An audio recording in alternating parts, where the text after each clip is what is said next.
Well, let's go to Sag, because we're getting through them.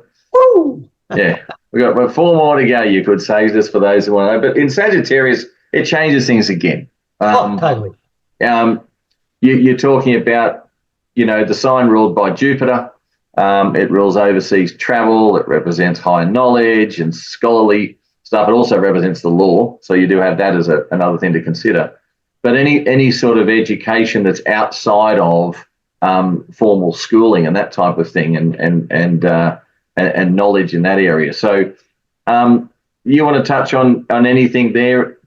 And religion also touches on religion and religious groups and on all. Yeah, I'll start first with the image, and the image is the centaur with the bow back here ready to fire, and so it's a sign of fire fiction.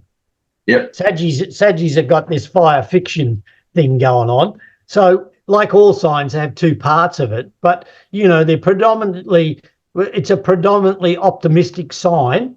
Yep.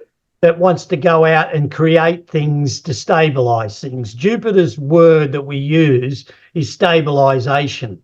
So the Lord of this eclipse, wherever Jupiter is, it's about stabilization in Sagittarius. And Sagittarius is also when we talk about racing, we talk about royalty in Leo.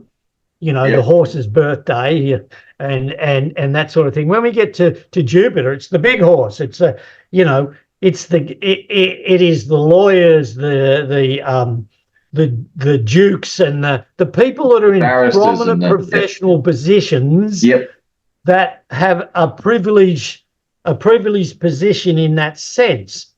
But Sagittarius itself, the sign of Sagittarius, being a sanguine type of sign that gives you optimism, you want to start something new in that you'll expand. It often associates to expansion. Things, expand your knowledge of things. It's a very expansion of knowledge.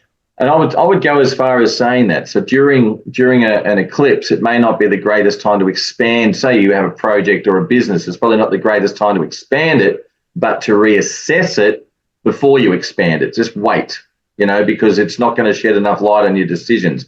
Look, Sagittarians often work off intuition, and they literally, I've seen it. I've got, a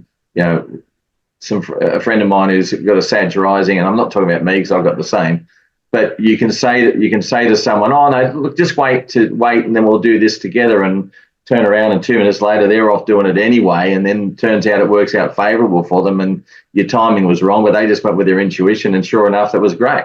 Everything bounced in the right direction. So you find that Sag often brings opportunity, which is another word. So it may be that new opportunities coming to light or choices to be made around those may be that you need to make an intuitive choice rather than a choice based purely out of reason, in order to take advantage of things. Yeah, look, it's all of those things, yes. The Sagittarian is the eclipse in Sagittarian, so we've got a Sagittarius moon, which is a moon full of optimism. But maybe a little bit too optimistic. Yeah. So the reason comes, the sun, the reason, the choice, is overtaken by the sheer enjoyment of optimism. I'm going to get this thing going and I'm going to do it. Hold back. Yes. Hold that thought. I would say that's the, when I said making decisions intuitively, but I still believe going right back to the roots of it is it's about maybe taking some time to let things pass before making those decisions. Not an easy thing for a Sag to do who likes to make those decisions on the fly. Which is really interesting because it is also a double-bodied sign. It's a mutable sign.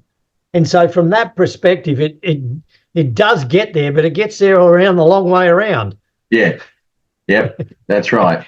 So maybe if you're a Sag or you've got strong Jupiter and you're writing a book or you're writing a text or you're doing something together, it's time to relook at it at that point and read it over again to see what you've and shorten your text by 50,000 pages.